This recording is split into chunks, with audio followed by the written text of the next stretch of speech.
Hello, in this video I'm going to show you how you can turn on or off themed icons on the Android 14.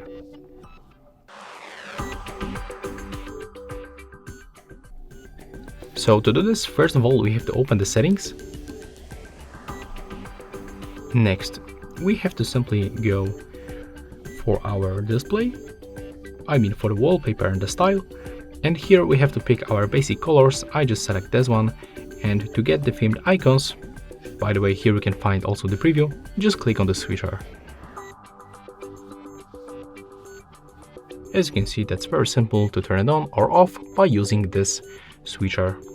And only icons on the home screen changed, because when I open the app drawer, as you can see, they stay with the normal color.